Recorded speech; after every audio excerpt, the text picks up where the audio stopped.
ꯑꯍꯥꯟꯕꯃꯛꯇꯗ ꯂꯦ night story ꯇꯥꯕꯤꯔꯤꯕꯁꯤꯡꯕꯨ James ꯍꯩꯒꯨꯔꯖꯝꯅ ꯇꯔꯥꯃꯨꯛ ꯂꯣꯏꯅꯅ ꯀꯣꯛꯅꯣꯅ ꯈꯨꯔꯨꯝꯖꯔꯤ ꯉꯁꯤ ꯆꯨꯞꯄꯨꯗꯨꯅ ꯂꯥꯛꯆꯔꯤ ꯏꯟꯁꯄꯦꯛꯇꯔ ꯇꯌꯥꯏ ꯅꯤꯐꯨ ꯁꯨꯕ ꯇꯥꯡꯀꯛ 38 ꯁꯨꯕ ꯇꯥꯡꯀꯛꯇ ꯇꯥꯕꯤꯈ꯭ꯔꯦ ꯑꯔꯥꯍꯨꯜ ꯍꯣꯁꯄꯤꯇꯥꯜꯗ ꯀꯣꯃꯥꯗ ꯂꯩꯈꯤ ꯃꯁꯤꯒꯤ ꯃꯇꯨꯡꯗ ꯑꯣꯏꯔꯛꯂꯤꯕ ꯐꯤꯕꯝ ꯑꯁꯤꯒꯤ ꯃꯇꯨꯡꯏꯟꯅ ꯃꯈꯣꯏꯅ ꯐꯥꯒꯠꯂꯛꯂꯤꯕ ꯃꯤꯑꯣꯏꯁꯤꯡ ꯑꯗꯨꯒꯤ ꯖꯣꯕꯥꯟꯗꯒꯤ ꯏꯟꯁꯄꯦꯛꯇꯔ ꯇꯌꯥꯏ ꯃꯔꯥꯜ ꯂꯩꯇꯦ ꯍꯥꯏꯕꯁꯤ ꯆꯞ ꯆꯥꯕ ꯁ꯭ꯇꯦꯠꯃꯦꯟꯠ ꯑꯃ ꯂꯩꯈꯤ ꯃꯁꯤꯒꯤ ꯃꯇꯨꯡꯗ ꯃꯔꯥꯜ ꯂꯩꯕ ꯃꯤꯑꯣꯏꯁꯤꯡ ꯑꯗꯨ ꯀꯣꯔꯠꯇ ꯄꯨꯊꯣꯛꯈꯤ ꯑꯃꯗꯤ ꯃꯁꯥ ꯃꯁꯥꯒꯤ ꯃꯔꯥꯜ ꯌꯥꯖꯈꯤ ꯃꯁꯤꯅ ꯃꯔꯝ ꯑꯣꯏꯔꯒ ꯏꯟꯁꯄꯦꯛꯇꯔ ꯇꯌꯥꯏ ꯃꯔꯥꯜ ꯂꯩꯇꯦ ꯃꯍꯥꯛꯀꯤ ꯃꯊꯛꯇ ꯁꯤꯔꯤꯕ ꯃꯔꯥꯜ ꯄꯨꯝꯅꯃꯛ ꯁꯦꯝꯖꯤꯟ ꯁꯥꯖꯤꯟꯕꯅꯤ ꯃꯃꯥꯡꯗ ꯊꯣꯛꯈꯤꯕ ꯊꯧꯗꯣꯛꯁꯤꯡ ꯑꯗꯨꯗꯒꯤ ꯂꯃꯟ ꯈꯨꯝꯅꯅꯕ ꯃꯍꯥꯛꯄꯨ ꯌꯥꯅꯤꯡꯗꯕꯁꯤꯡꯅ ꯊꯕꯛ ꯑꯁꯤ ꯁꯤꯟꯕꯅꯤ ꯍꯥꯏꯕ ꯀꯣꯔꯠꯅ ꯑꯁꯨꯝꯅ ꯔꯥꯏ ꯇꯥꯈꯤ ꯀꯣꯔꯠꯀꯤ ꯔꯥꯏ ꯂꯥꯎꯊꯣꯛꯂꯕ ꯃꯇꯨꯡꯗ ꯄꯨꯂꯤꯁ ꯁ꯭ꯇꯦꯁꯟ ꯑꯗꯨꯗ ꯄꯨꯝꯂꯥꯡ ꯂꯥꯡꯈꯤꯔꯝꯃꯤ ꯃꯗꯨꯗꯤ ꯏꯟꯁꯄꯦꯛꯇꯔ ꯇꯌꯥꯏ ꯃꯔꯥꯜ ꯂꯩꯇꯦ ꯃꯍꯥꯛ ꯁꯣꯏꯗꯅꯃꯛꯀꯤ ꯃꯐꯝ ꯑꯁꯤꯗ ꯊꯨꯅ ꯂꯥꯛꯂꯒꯅꯤ ꯍꯥꯏꯗꯨꯅ ꯁ꯭ꯇꯦꯁꯟ ꯑꯗꯨꯗ ꯂꯩꯃꯤꯟꯅꯔꯝꯕ ꯃꯤꯌꯥꯝ ꯄꯨꯝꯅꯃꯛ ꯍꯔꯥꯎꯅꯈꯤ ꯁꯔ ꯉꯁꯤꯗꯤ ꯌꯥꯝꯅ ꯅꯨꯡꯉꯥꯏꯌꯦ ꯁꯔ ꯒꯝꯉꯩ ꯃꯁꯤ ꯄꯨꯝꯅꯃꯛꯁꯤ ꯑꯩꯈꯣꯏꯅ ꯄꯨꯛꯆꯦꯟ ꯈꯨꯆꯦꯟ ꯇꯤꯟꯅꯅ ꯑꯩꯈꯣꯏꯅ ꯄꯨꯟꯅ ꯍꯣꯠꯅꯕꯩꯅꯤ ꯑꯗꯨꯕꯨ ꯊꯕꯛ ꯑꯁꯤꯗ ꯈ꯭ꯋꯥꯏꯗꯒꯤ ꯆꯥꯎꯅ ꯃꯇꯦꯡ ꯄꯥꯡꯈꯤꯕꯗꯤ ꯏꯟꯁꯄꯦꯛꯇꯔ ꯄꯥꯏꯈꯣꯝꯕ ꯃꯥꯅꯤ ꯁꯔ ꯑꯗꯨ ꯁꯔ ꯄꯥꯏꯈꯣꯝꯕꯗꯣ ꯊꯕꯛ ꯑꯁꯤ ꯃꯍꯥꯛꯅ ꯇꯧꯕꯤꯕꯗꯒꯤ ꯑꯩꯈꯣꯏꯒꯤ ꯇꯌꯥꯏꯕꯨ ꯃꯐꯝ ꯑꯁꯤꯗ ꯂꯥꯛꯄ ꯐꯪꯒꯗꯧꯔꯤꯕꯅꯤ ꯁꯔ ꯑꯗꯨ ꯁꯔ ꯑꯩꯈꯣꯏꯒꯤ ꯏꯔꯛꯇ ꯀꯣꯟꯁꯇꯦꯕꯜ ꯕꯤꯃꯣꯁꯨ ꯌꯥꯎꯔꯕꯗꯤ ꯁꯔ ꯌꯥꯝꯅ ꯅꯨꯡꯉꯥꯏꯒꯗꯕꯅꯤ ꯁꯔ ꯕꯤꯃꯣꯁꯨ ꯌꯥꯝꯅ ꯊꯨꯅ ꯃꯐꯝꯁꯤꯗ ꯍꯜꯂꯛꯑꯅꯤ ꯃꯔꯝꯗꯤ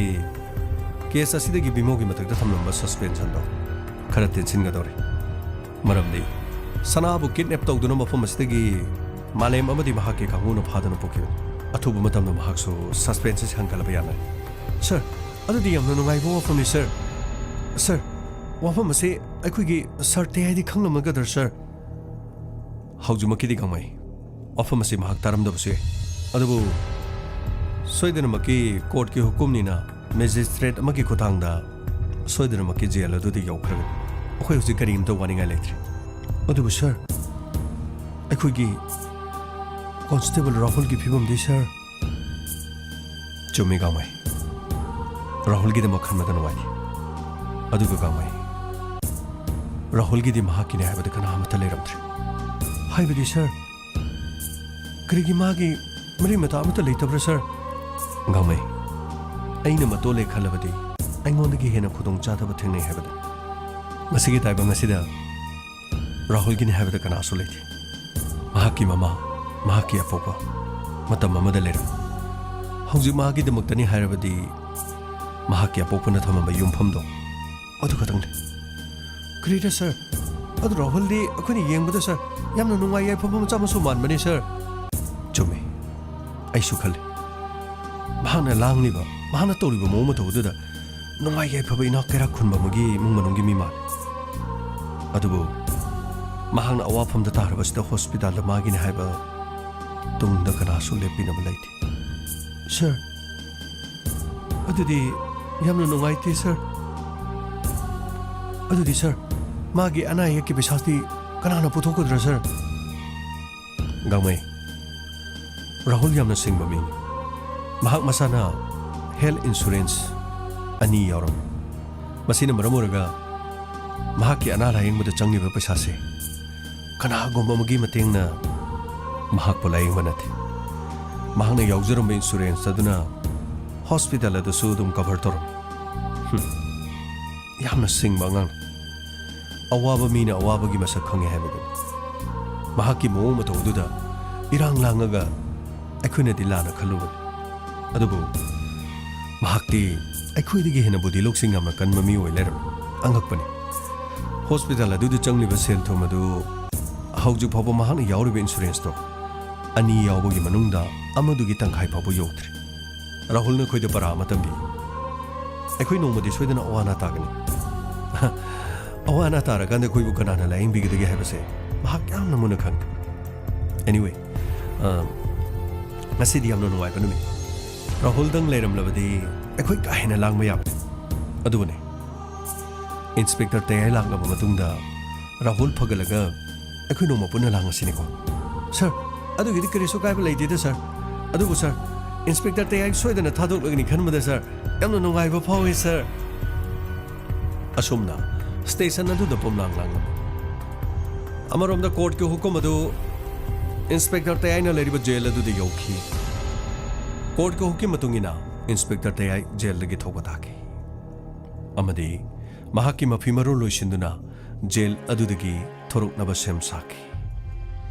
असुमना जेल अदुदा चंगबा मतमदा महांगना सेलक चारखिबा मफी मरोन पुनमा मंगोंदा पीखिरम मफी मरोन सेट चारबा मतुंगदा महाक थोरकी अमदी जेल अदुगी मपान यौद्रिङैदा महांगना मियाई चलबा कुला उखिरम तादा तादा इबुंगो तादा असोमदा अमता लापियोबा लाए Ibungo ngasidi ibungo thokpa tarabra tada ai thokpa tare yamna nungare ibungo tayaina mapam asdegi thokani thabada nayamai gi thamuse yamna nungare sidegi dine mapam asida mohana laktana bahona biru afaba mi habase mina ko yeng sinman nangbo mina koi papa narakani nangna tobo thabo khudimakta yengsinna bohonarkan ngasidagidi yaifaba nungaiba adugane imaleba sigidama miyangidama afaba kaya tawruko tada ngasina nauna mafam masidagi chachaga doribasi tada nanaugi kariguma pangala matana thokna bohonakkiba nate nanausu taibang miyoiba upai letraba mafam masida aigi tawna hapikibadi tada तादना थोड़ा happy के अतुक S तादना मतिंग पंगबिरम द्रबदी मफम मसिदगी ते अना थोपंग मगी थोना अमत लेथि करिगिनो नंग कपिबु करिगिनो नंगि no कदबनी अचुम नंगबु Aran मथंजिलगा मफम मसिदा नंगबु थारगनिबा नंगना माइथि बिपिगदबनी नंगि नमितगी बिताबा यादि पामुई करिगि कपलिबनो नुंगाइबा फावी ngasi achumbagidamuk isor lay haibase ai mangmaktada tasingna ure yengo nayamagi mittagi tariba pi ase nungaitabagi pi nati haraubagi mai pakpagi achumbagidamak mittagi bilu pirang sintaribase nung uraba natrai na hobingo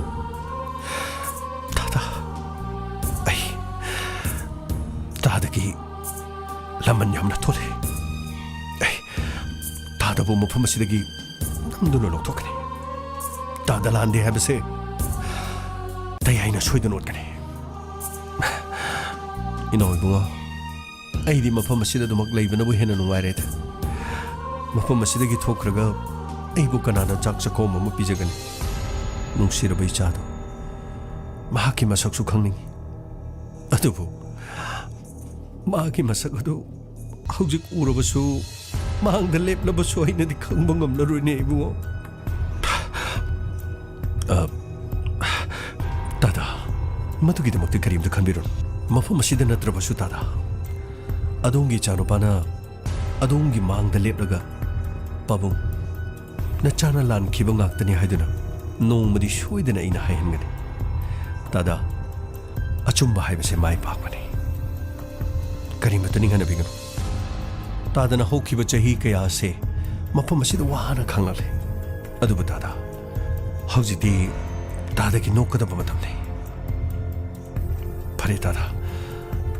अदुदि ननाव मुक थुकजरुखि पांथोकदब सिन्था कया मरुम ले ननावगी खोंथांग लेपे यादि फरे फरे बुंगो मतम पुनमक्ति आई फबोयो मफम असिदा अमुक हना लाक्तबोयो अदुबु इबुंगो मफम असिदा मोलिबा कयासे कयामुक यामना मोले हाइबदुदि नंगसु सोइदना खंगनलगनि असिगुमलबा मरा लैबा मियोय कयागे लैफम असिदा फावबदा मरा लैबा सिंगना अमुक हनसिनदुना मरा लैबा थबक तौरबदि करम्बा मतमदा मरा लैबा मिसिंगबु सेंगबा चेराक पिबा ngamgadori tada ननावदा थौना अमदि पंगल ताइबंग मपुना पिने बेवोसिन मदु ओरबदि मफम असिदा मोलिबा कयासिंग असे मसिबु सेंदोकन बोहनबदा ननाव के मन बथाक थोनगनी फरे मुंगो अदुदी नयामले होरगे को फरे तादा आई थोक चरुकी चलो मतम पुनमुक्ति याई फबोयु ईश्वर हाइबसे लैते हाइबे याबा नते कयादा नुंसिख्रबनयो मसागी ओइजब सिटपा मखै मियामगिदमक्तो होनबा महाकु नमदुना मफम सिदा मरा लैबा ताहन्दुना नमदुना थाजनबिरग्लिबनि अदुबु ngasidi mahakna tambiromkiba mapanda lehoriba miyoisingoduna afabagi liglam amade chummagi liglam bumunno khangduna mahakna mafam asida leirabasu makhoi mayamna ngasidi mahakpu kanduna chatkre he taibang miyoiba ten khraba punchigi matek asida thengnariba wa nungai singse masigi maraga sida ibongote aibasu aigi punchiga thengnahanba ngarang to irabani adobo ngasidi amuk jail gi mafam ase inaw nangna chatkraba matungda ihang hangbagum amadi tawri masi punamakse nangi nagun oirangani ko asumna inspector tayai jail gi thadoraki asumna jail gi gate mapan aduda constable chawba thoiba akim SI Rajan amadi gangai mapan da leptuna leraki welcome sir Sir, Constable Chauba. Chauba. Sir, Constable Thuba. Sir, Constable Akim, sir. Sir, Gangway, sir. Tagachari. Nuksi Jarabaigi, Quaidi Naglova, Sinau Sinaibo, Mafamasida Taram, Pinamba. Adubu Santosa Madira Hol Mafam stay or Labadiam no Magadam. Rajan. Sir, case asigi maroiba atoma phare adubu corner sendes pidri mani sir adubu mahaki bacho dudi sir investigation yamna kana chathari haujumaki di tangai fadana sarbu jedigi lokthok paibasna akhui gi ahanba priority ni aduga SP ne kari harige sir haujumaki di sir akhui gi station este dumang leibatari aduga Rahul ki pibam di sir hauji Rahul koma da leri aduga mahaki sel thungi matang da di sir mahaki sel thungi karim tu waninga leite sir Rahul na hana di mahak insurance ani yauduna lera hauji pogi di mahaki insurance no cover to duna duma hospital du da adumak laing lisu adubu Rajan matam sangna kuisilak labadi mahaki yauriba paisa du di private hospital oibanina पैसा तो यामना थुनो लोय Keegan असे money sir Rahul गिन हाबदो होजिसे मागे तुंगदा कनामता लेथि अदुगा नसी फावबदसो hospital दा माकी इमुंग मनुंगी मी माकी मरी मताने हाबा मी मता लागथ्रि ओ यामना मराय बक थिबे जाने अदुदी अखोय चनबा तौसी फनी सर चौबा थोयबा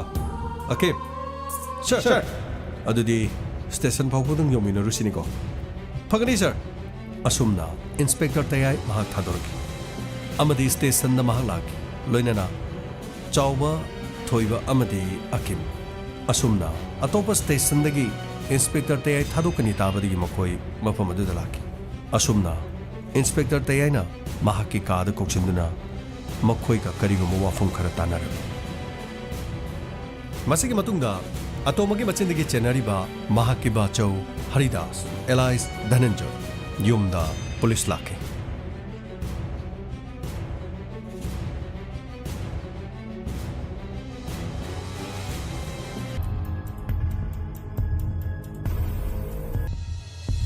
Hey, go chalo.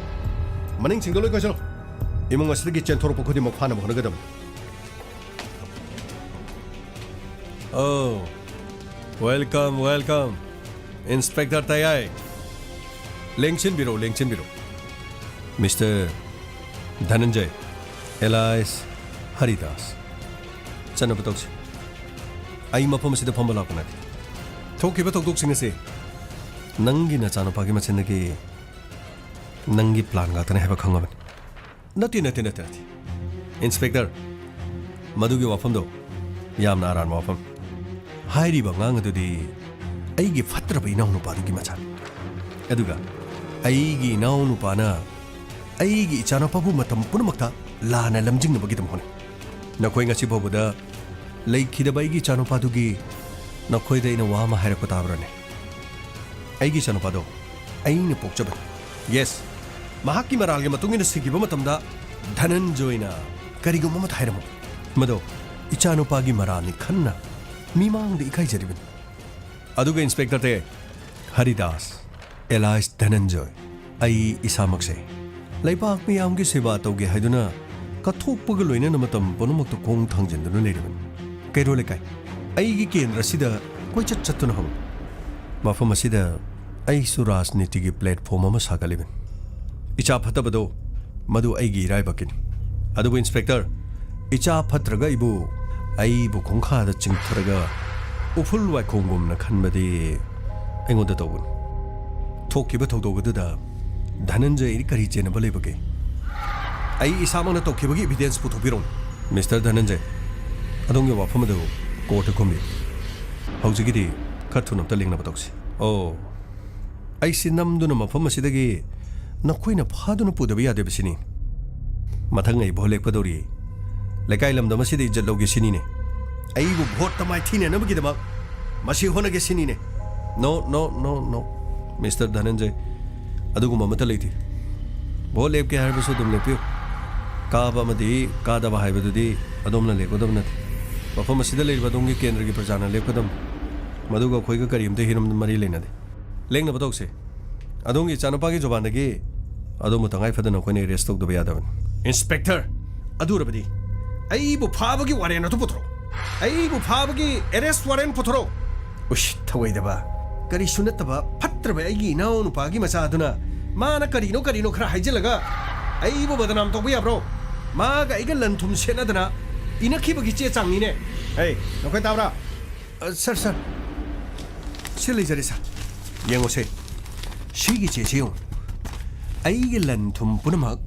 Aigi Hosik Lady Beyond Pumasis Mahaki Mapagi Maming the Lay Haidana Ango on the court the Chet Hamish Uridana Masigi Matungagi Mahaki Apok Padugi Pangpam Topa Punamak in a beat of Matunda Lantum Punamak say Senakana Bagis I'm king view Shigi says sing yo Amaburi Achumanakari and Marakarino have the quarter dum combiro Hauzumaki the Tangai Fadana adongi inaunu pagi machano pa to mana mahana piki ba jabana dugi matungina adombe arrest to be atre yam to gari de kakhan bhono be oh inspector nang Dhananjay bu chinare nang na Haridas bu chinare lekai lam da masida legi ba miyam pono mangna ai bu pha ki ba matamda miyam na horupu irang adu nang kari oigadagi haibadu khangre aise lamda masigi aige kendra khaktagi honaba minatini lengak paiba yauriba chief minister phawbada aina khoga pick up tu poduna chakpi yarbe hoine chief minister ga sumari leina biramani prime minister ga sumari leina biramani aning bapa masing do loina tawbi adubu Mr. Haridas Elias Dhananjay adongi mingani subugum inspector te adi mingani sujadi aduga mai thong asida uriba mai se sigi manungda atopa mai thong masu leiti saglon yamba adongi mai thong inspector te aina karino aibeloina khangji aduga masidi ahobani tungda lakadaba singado kari no haibadu yangbi yamna fazana haring asida gari da kabi bana phagani mafam asdagi soro chingduna pubadi aisu hek pamjadaba yengba taredana hey okil sir ai bo mafam adu yobuga lokthonu hona gadabani sir okhona jarke sir pare ngasidi nang ngamledra Dhananjay na kari tobunga mi haibado inspector nang khang hey gari stop chalo yes sir asumna Dhananjay mahaki manaw no pagi macha ato mana haibagi matungina tangai fadana inspector te na fadana porki amade lokop ta tangki amaromda inspector te amade mahaki timna amuhana ato mana leriba jaga aduda red chathakira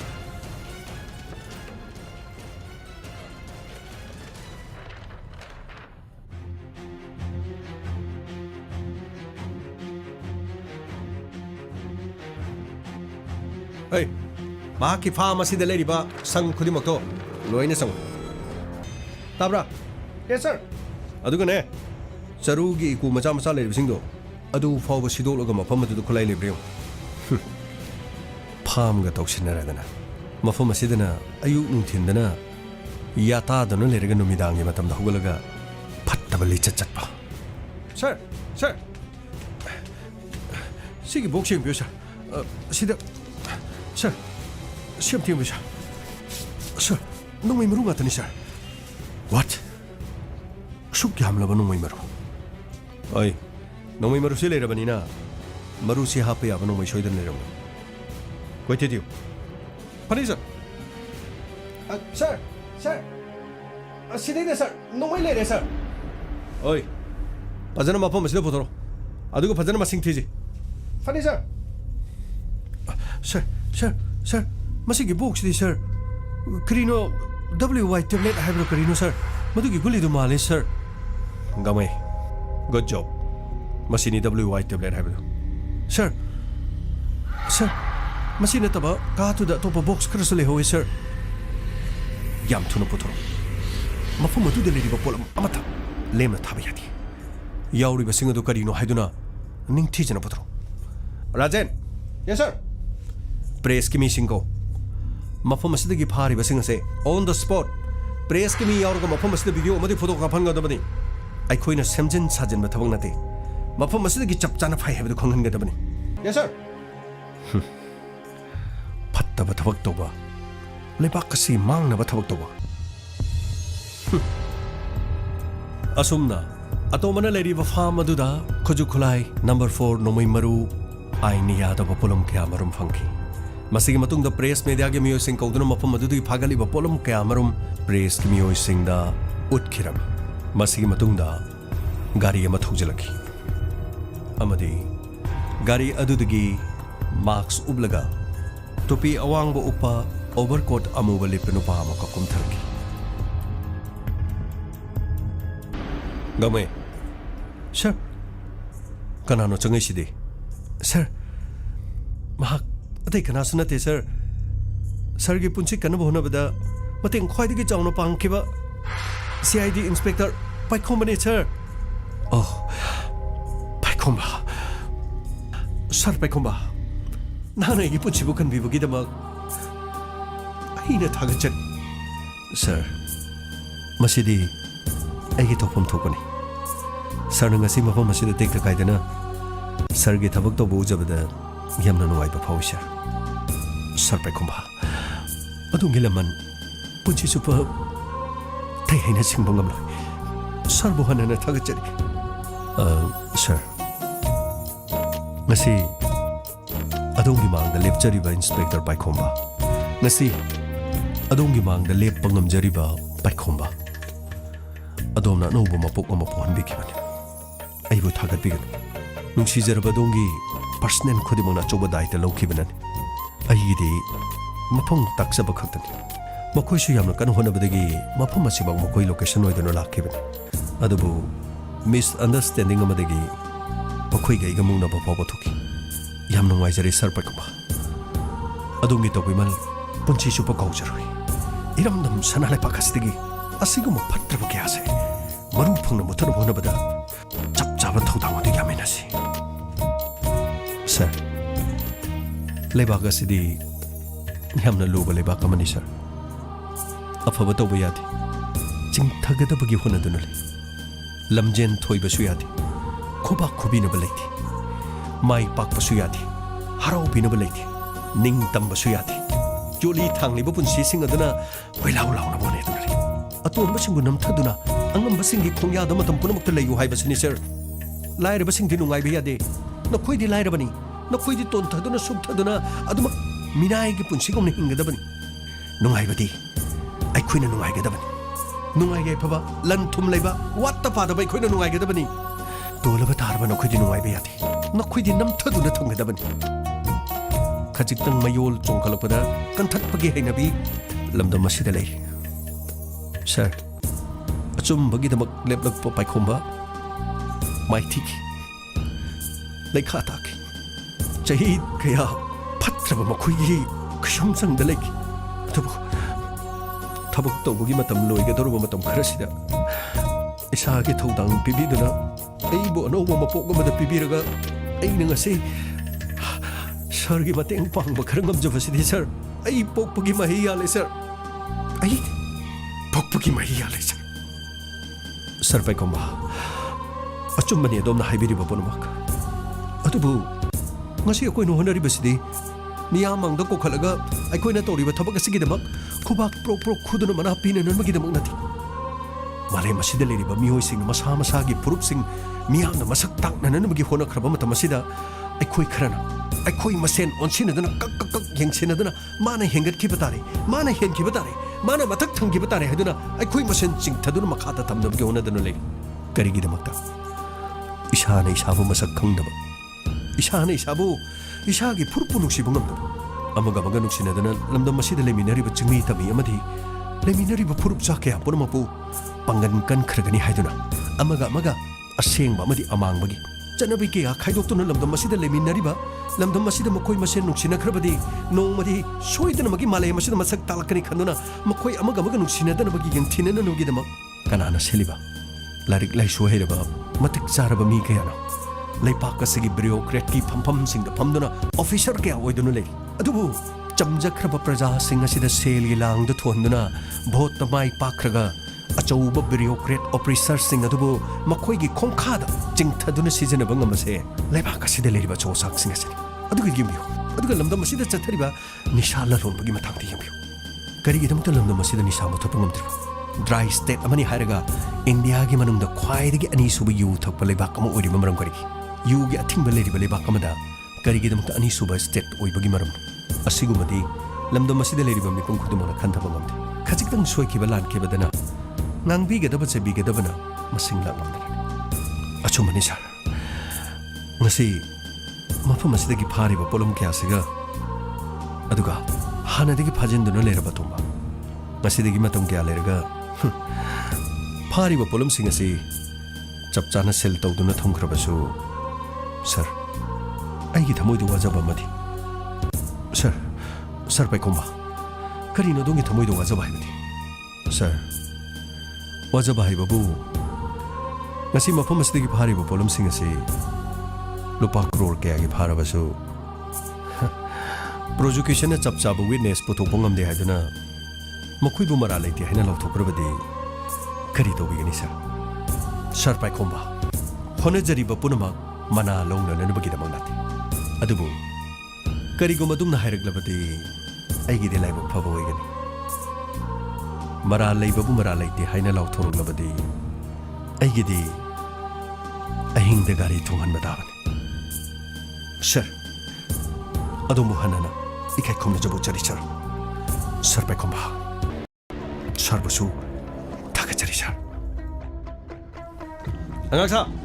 sir फागलिबा pollen सिंग अदु press media the उत्पलोरबदि गाड़ी दाखनो बतो फागनि sir असुमना मसी मतुंगदा फागलिबा pollen कया अदु पुदुना चटखी असुमना मथंगी नुमिता लुपा क्रोर कया मरुंगी खुजु खुलाइगा लोइनना आइने Yadav drug कयागा लोइनना अतोमगी फार्म अदुदगी फारे हाइदना खबर की हेडलाइंस अमदी न्यूज़ चैनल सिंह संदोखी अमरुमदा धनंजय ओय नखोइना इबो मफम असिदा थमलिबसे पोंग कोनमरी चपचारे आइबो कोर्टो पुथो आई इरा लेते हाबदो कोर्टो उनो मोहनगे आइबो कोर्टो पुथो ओय इंस्पेक्टर तयाय कयादो सित्रिबनो मिस्टर धनंजय एलाइस हरिदास अदोमदी सकलोन यामबनिना पुमनुमक खंगी पोंग कोनमरी फारबसु आइखोइना दोमो इंटरोगेशन तौगदबो वाली करिगी इंटरोगेशन हा करिगी इंटरोगेशन ओ आइना करि लान खिबगिनो आइबो इंटरोगेशन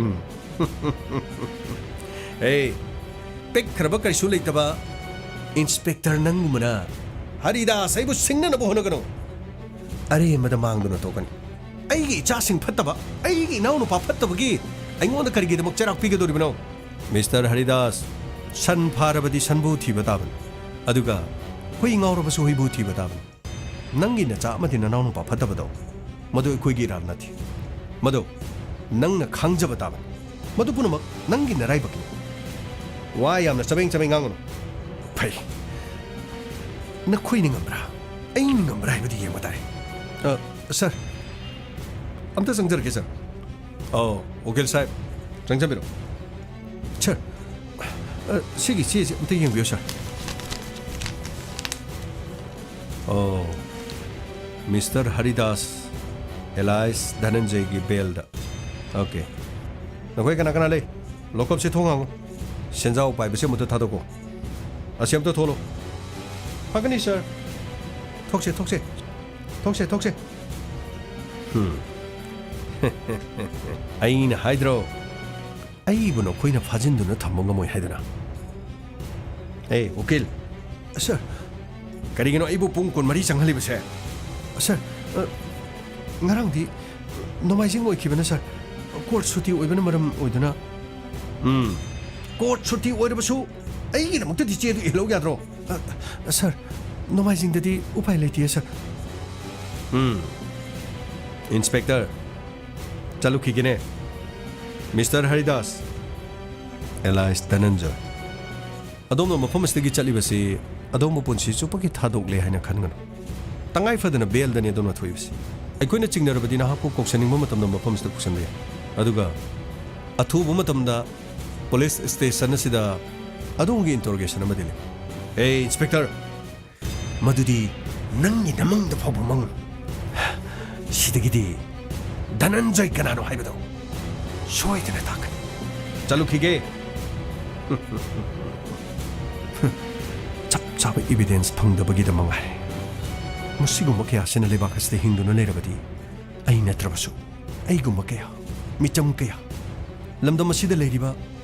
ꯃꯤꯑꯣꯏ ꯀꯌꯥ ꯑꯁꯨꯝꯅ ꯑꯣꯠ ꯅꯩꯗꯨꯅ ꯆꯠꯊꯔꯛꯀꯅꯤ ꯌꯦꯡꯕ ꯇꯥꯔꯦꯗꯅ ꯍꯧꯖꯤꯛꯇꯤ इंस्पेक्टर तयाइनसु अमत्त लेमना थारोय अमरोमदा हॉस्पिटल दा थोइनु अमदि सना लोइनना संतोष दा संतोष ngरang फावबसु करिमत मा ज्ञान तारखिद्रे दा संतोष मा कमुगना हानगुमना नॉर्मेदा हलकने हाइबसि आई थाजब ngamdre थोइनो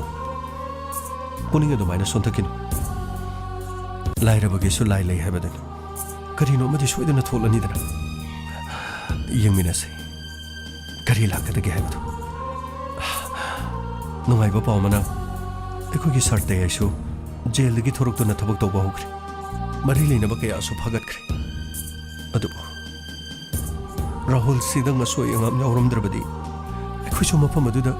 ड्यूटी तो यावरमगदबने दा संतोष इनमक के थदो आई मखोइदा ngरang चलुई अदुगा थौदोसकी मथांगदा इना पाउ तंगमने इनमदो यामना कबहौई मधु खक्तसु नतना मखोइगी ताददो मधुदसु इना वारी सारमने मखोइगी ताददो माक्सु पाउदु तारगा इंगक ngakna yengduna lehoi मखोइना हाइरकदा हॉस्पिटल द मखोइसु राहुलबु येंगबा लाकनिंगी हाइहोई अदुबु हौजिक लाकलबसु राहुलना ज्ञान तादबना करिमता कानरो राहुलना कोमादगी थोरकलबदी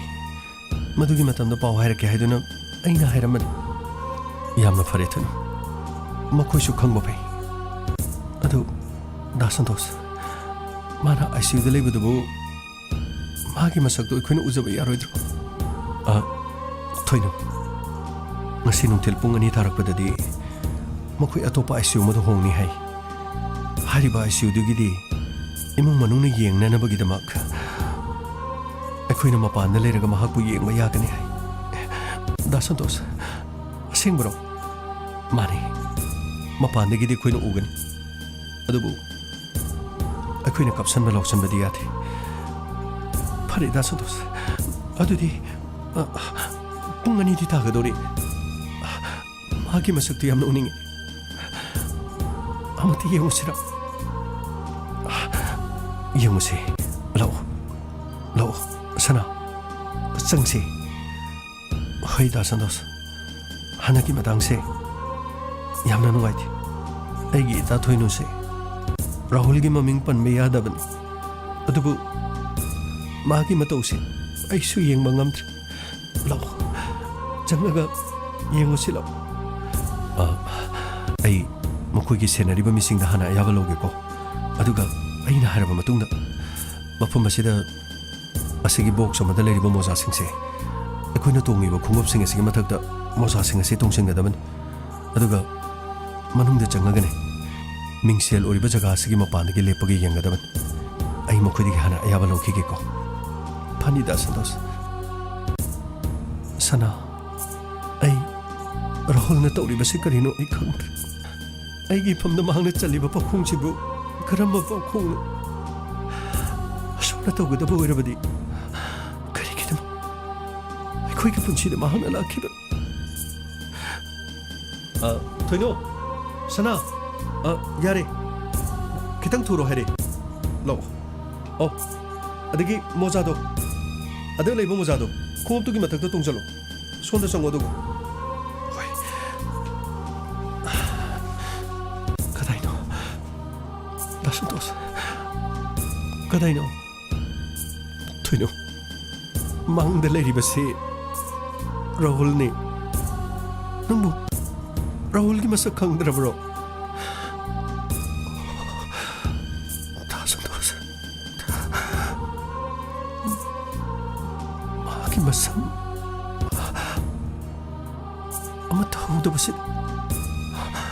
मागी मसम लोइना कोखिबसिदा मसक खंगद्र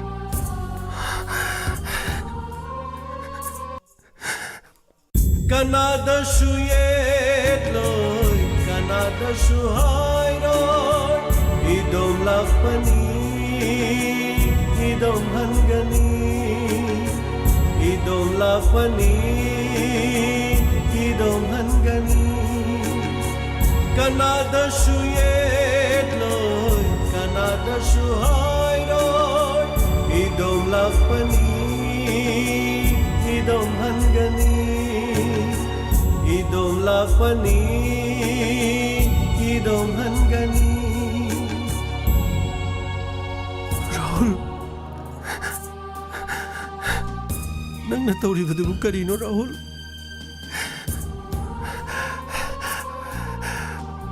नंग अमुक हलखु अैखोइगी मांगदा अमुक्ता लेपलखु सना राहुल की मतौसिबु उरिब्रो राहुल राहुल थुइनो थुइनो अही हिताव राहुल गे माइथोंग असे नुसिद्र कौरुक्तुना अैखोइगी मांगदा लेपलगा वाहिरकदबा Mandrem Hey, Santos! Santos! Lau, sasilo! Sana ka tuinu gudo. Ay ko ngay naman ba? Lau, sasilo! Kana tu silo me. Abo ke singsu si amna hawe po. Ngasidi, abo ke singsu se. Ari mo makelo ina chathoge. Aduga po. Ngasidi abo ke singsu se. Yamna hawe. Santos! Tuinu! Rahul, ay giming. Hana taramani. Raz, Elais, Rahul. Ras Elais Rahul Rahul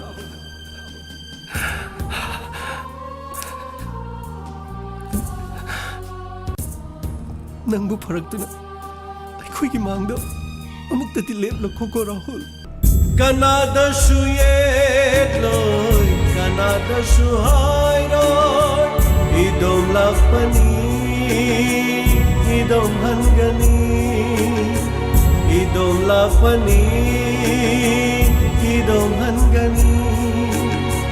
कनादशु येलोय कनादशु हायरोय idom lakpani idom hangani idom lakpani idom hangani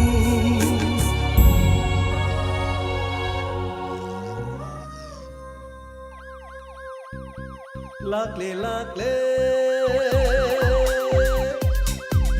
Inspector Tayay Tayay Tayay Lakle lakle Lakle lakle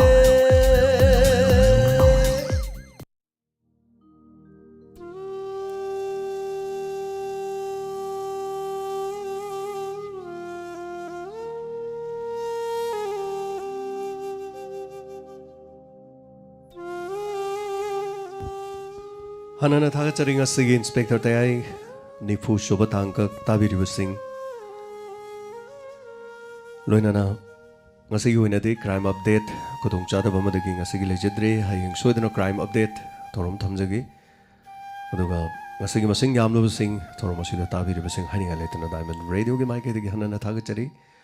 Loinana ngasigi birthday tabagi Toromda Yaifamangol Pizari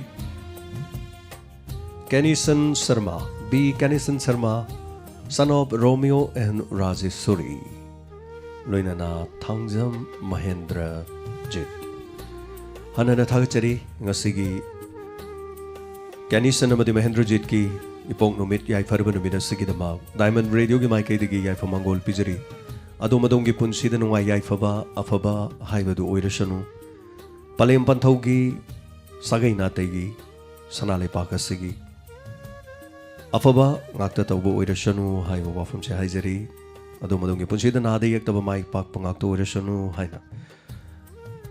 yaifa mangol thamjari loina ngasigi tharmasigi feedback amadi comment khajiktang pathok jabagi tanjada logjagi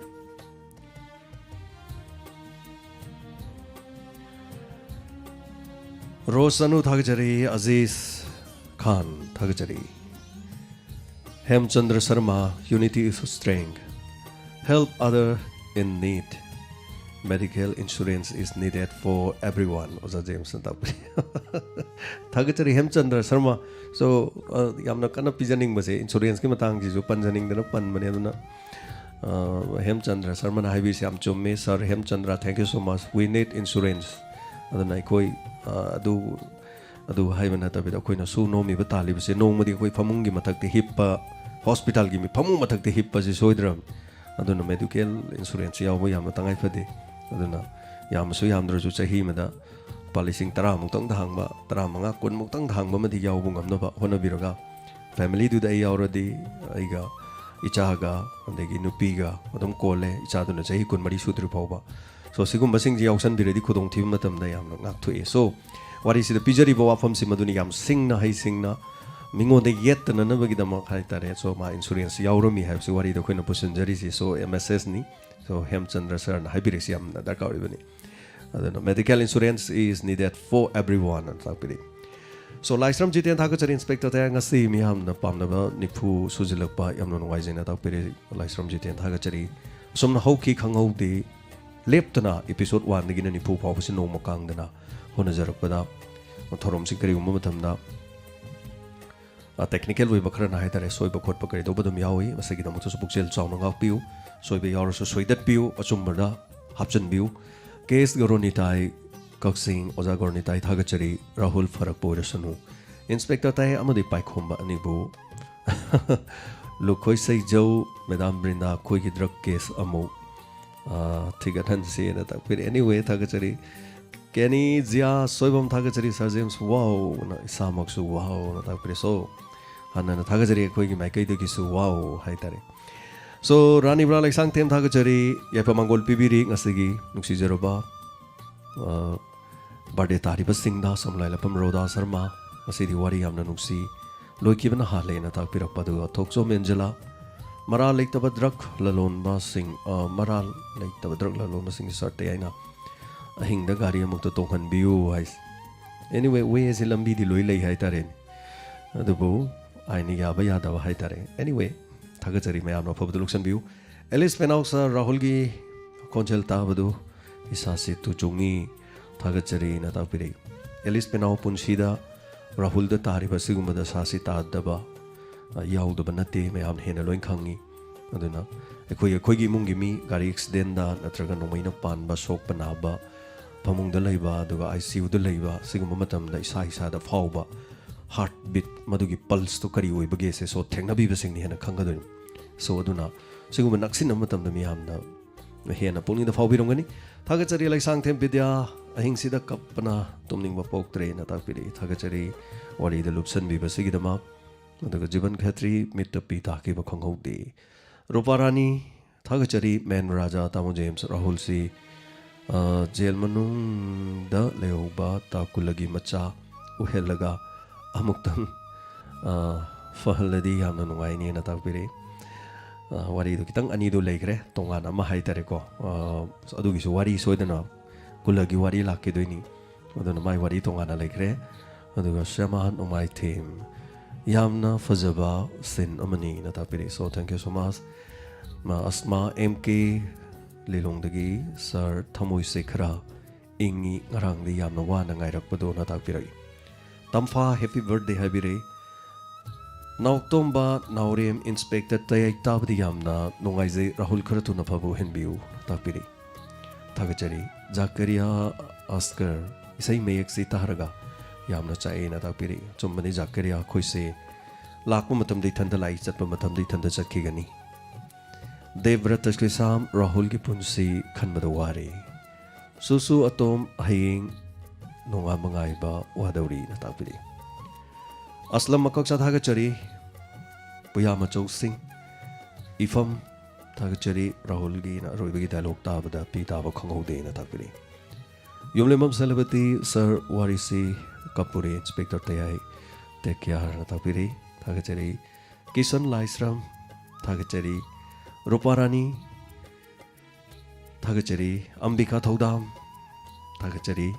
kamla huidrom da james rahul gi mapasi jail da laiba kuladu oiradi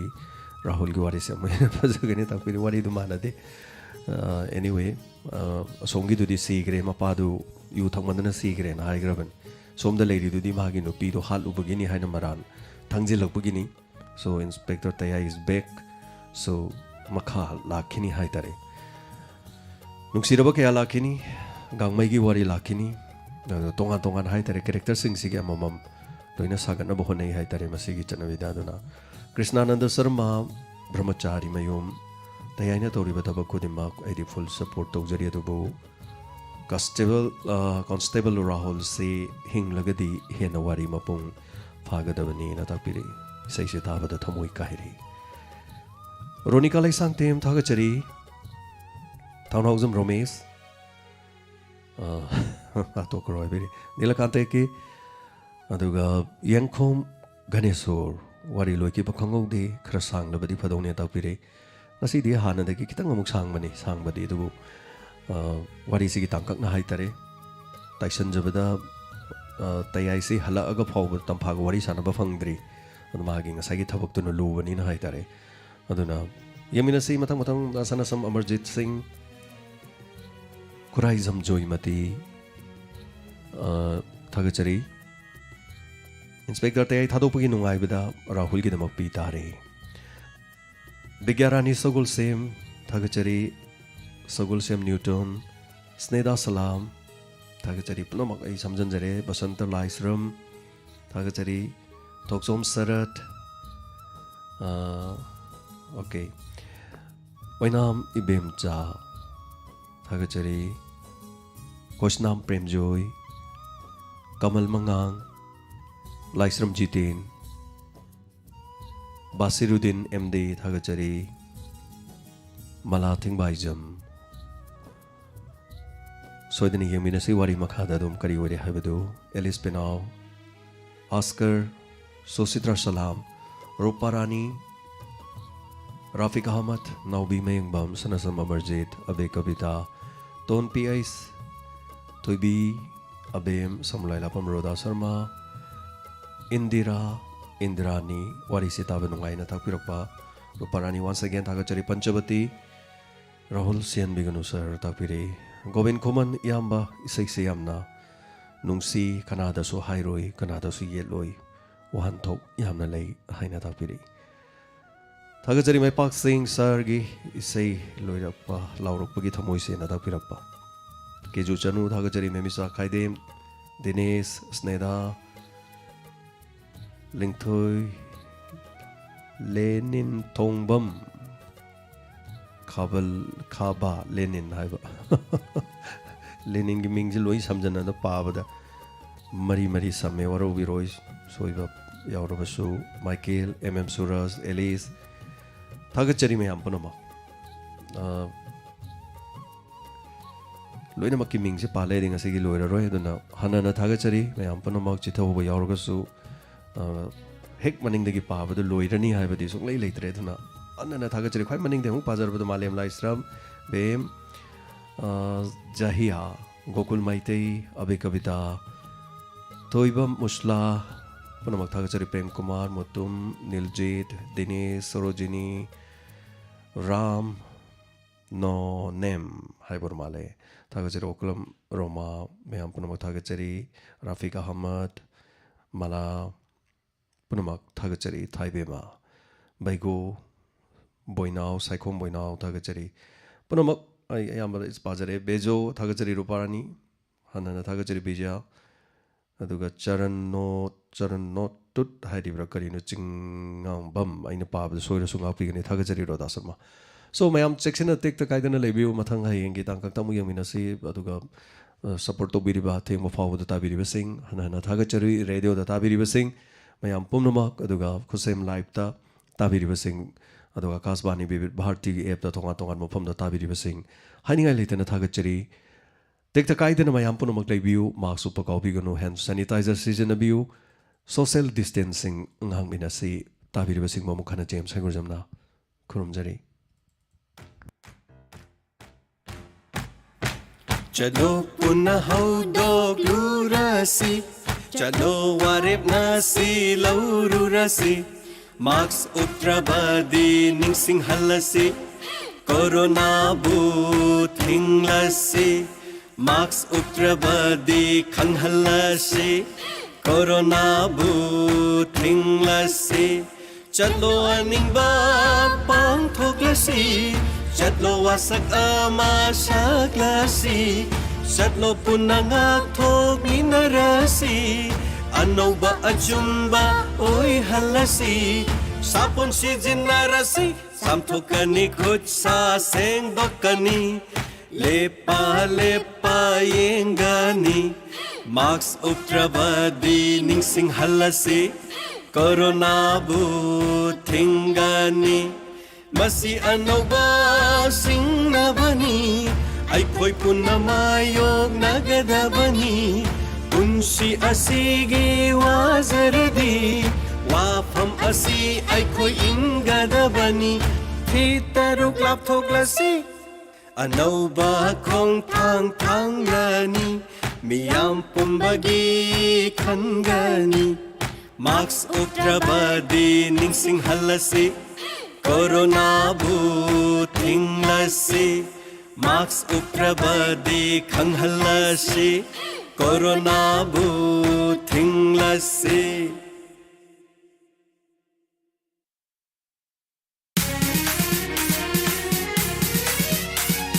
Laikasuna satlaba laikuni Kanukayate itin famni Chitaba laitraba Changi tawaini Diamond FM Radio Diamond FM Radio 91.2 Diamond Radio Channel